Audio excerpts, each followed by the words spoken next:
the families of Nam and Davion. I'm so deeply sorry.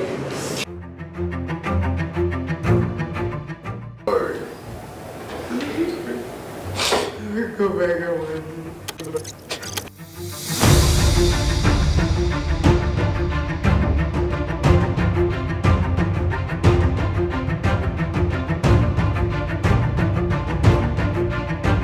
There's a special kind of silence that fills a courtroom right before a sentence is announced. It's heavy, almost alive, like the air itself knows what's about to happen. For some people, that silence is their last breath of freedom. In that moment, the difference between life and death, between hope and despair, hangs on a single sentence. When the judge finally speaks those words, life in prison without the possibility of parole, the sound cuts deeper than any weapon. The world stops. Go back away. This is what I come home with it. This is somebody that feels genuine remorse. This is somebody that thinks about this every day, and he knows that he can't go back in time and undo what he did.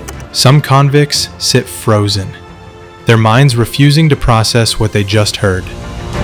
Others explode, screaming, crying, or lashing out, as their entire future collapses in an instant.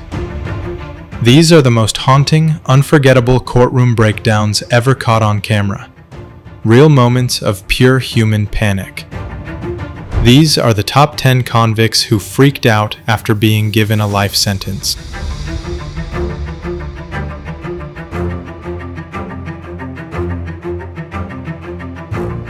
When the infamous drug lord El Chapo Guzmán was sentenced to life plus 30 years in 2019, the courtroom fell into stunned quiet.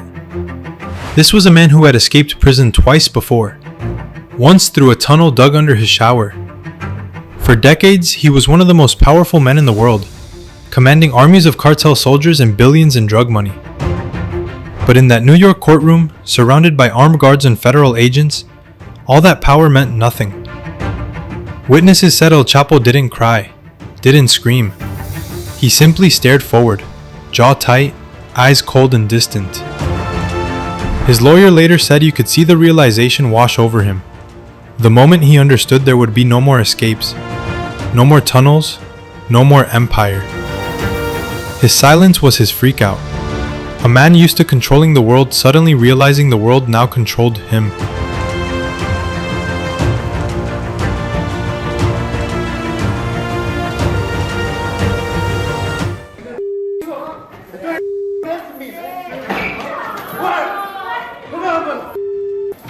Some convicts react to a life sentence by collapsing. Others turn the courtroom into a stage.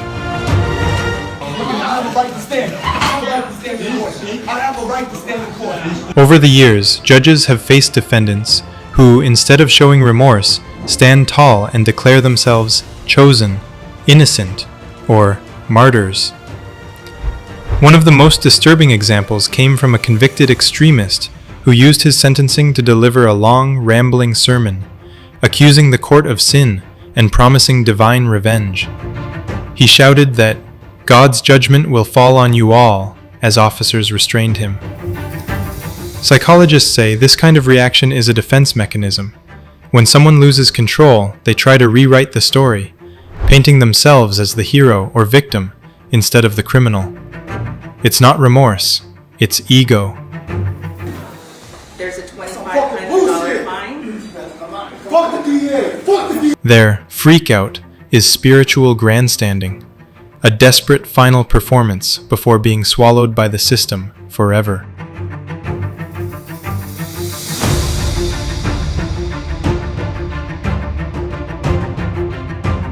In late 2025, Javier Ortega Gonzalez was sentenced to life in prison without parole for continuous sexual abuse of a child.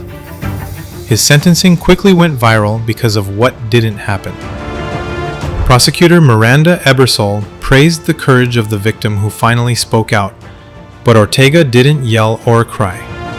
He sat there, eyes empty, refusing to look at the judge, the jury, or even the victim's family. Millions online commented that his lack of emotion made it even creepier. Sometimes the most terrifying freakout isn't loud, it's when a person shuts down entirely, their mind trying and failing to escape from what's happening.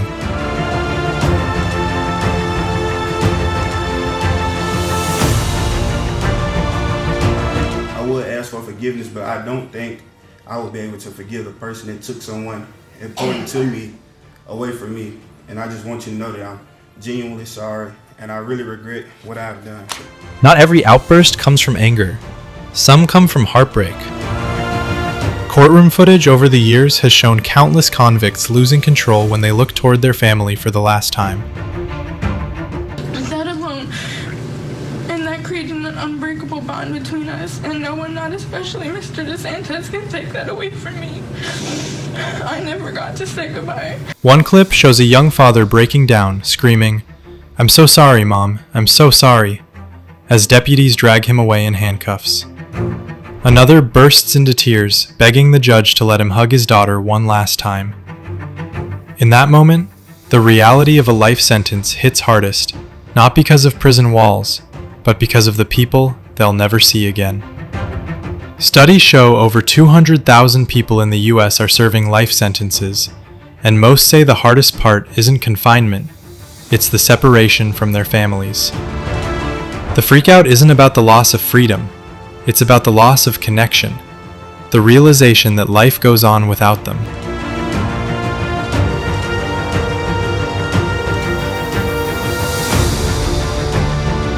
Few moments are as heartbreaking as watching someone claim innocence during sentencing. In one documented case, Curtis Flowers, a man who spent over 2 decades behind bars before being exonerated, cried out during his conviction, shouting, "You've got the wrong man." His voice cracked under the weight of disbelief. Even though he was later freed, the footage remains a haunting reminder of what happens when justice goes wrong. For those who truly believe they're innocent, a life sentence isn't just the loss of freedom, it's the collapse of reality itself. Their freakout isn't just fear, it's betrayal. They shout not just to the judge, but to the world, begging someone, anyone, to listen before the cell door closes forever.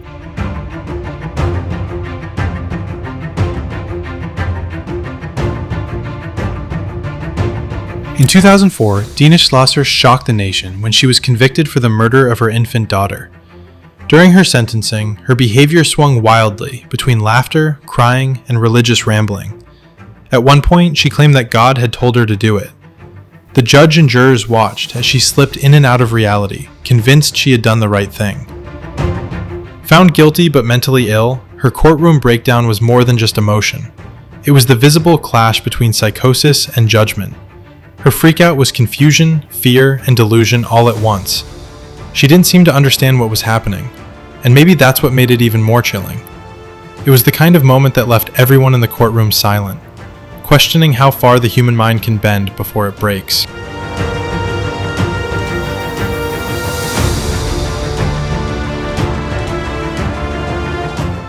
I will give you the warning that if you continue to interrupt when we go back on the record, you will forfeit your right to be in the courtroom today.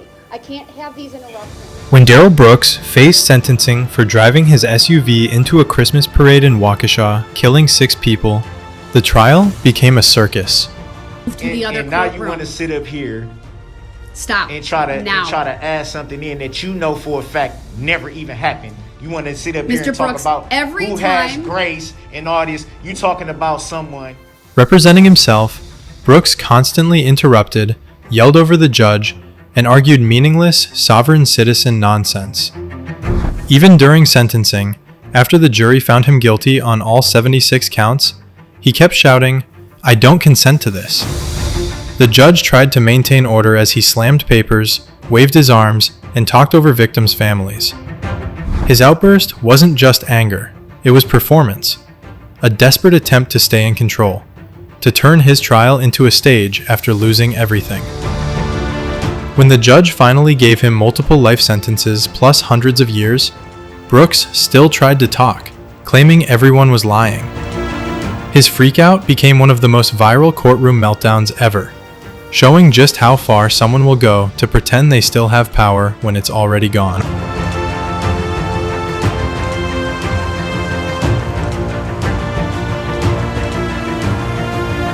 The way I was portrayed, mostly everything was lies. There was a little bit of truth, but mostly I was convicted off the lies. Some reactions make your blood run cold. Not from screams, but from the total lack of remorse. When Camia Gamet was sentenced to life in prison for stabbing her boyfriend to death, she didn't cry. She laughed. As his family gave emotional statements, begging her to feel even a shred of regret, Gamet rolled her eyes and smirked. You stabbed until he was dead.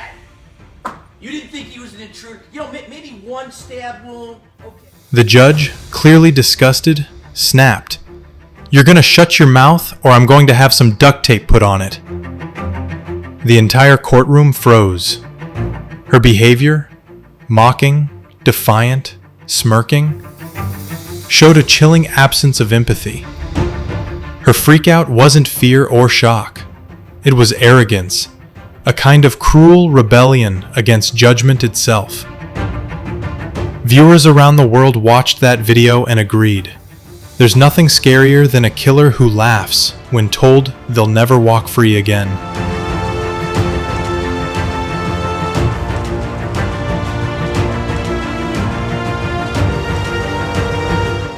The families of Dom and Davia, I'm so deeply sorry. I hope one day you can see I would never let this happen or do it on purpose. I wish I could remember what happened. I'm just so sorry. I'm heartbroken. I love Dom and Davion. We were all friends and Dom was my... In 2023, 19-year-old Mackenzie Shirilla was sentenced to 2 concurrent life sentences for intentionally crashing her car, killing her boyfriend and another passenger. The courtroom video spread across social media instantly. As the judge read the sentence, Mackenzie's body started shaking.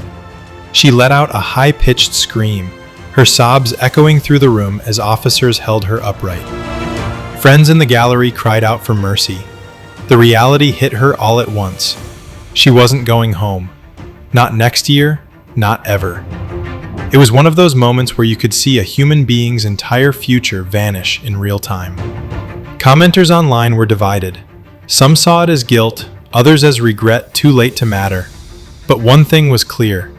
Mackenzie's freakout was pure, uncontrollable despair.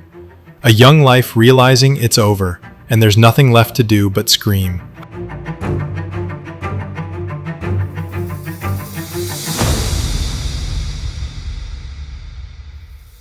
At number 1 is the most explosive and terrifying courtroom meltdown ever recorded, Markeith Loyd. Convicted for the murders of his pregnant ex-girlfriend and a police officer, Loyd faced life without parole for one case and death for the other. Man, ain't nobody else testifying. I said I'm ready to see y'all keep talking about testifying. They done hid it. But he didn't take his sentence quietly. As the judge began to read the verdict, Loyd suddenly shouted over her, yelling accusations of corruption and racial bias. Deputies surrounded him as he tried to stand, his voice growing louder, more aggressive. In earlier hearings, he had to be physically restrained after lunging toward prosecutors. Even as the judge pronounced the death sentence, he screamed, "You can't kill me." His fury was so raw that the courtroom had to be cleared. Markeith Loyd's freakout wasn't just emotional, it was physical rebellion, a man trying to fight the inevitable with rage instead of reason. It remains one of the most chilling displays of defiance ever seen inside a courtroom.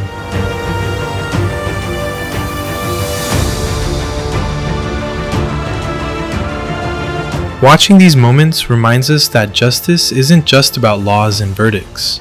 It's about the collapse of human denial.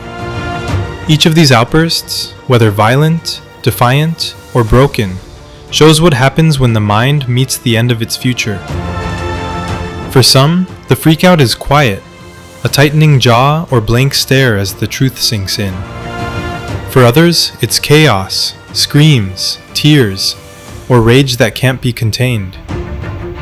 Psychologists call it acute psychological shock, the brain's way of rejecting a reality it can't accept. Because when a judge says life without parole, what they really mean is your life, as you knew it, ends today.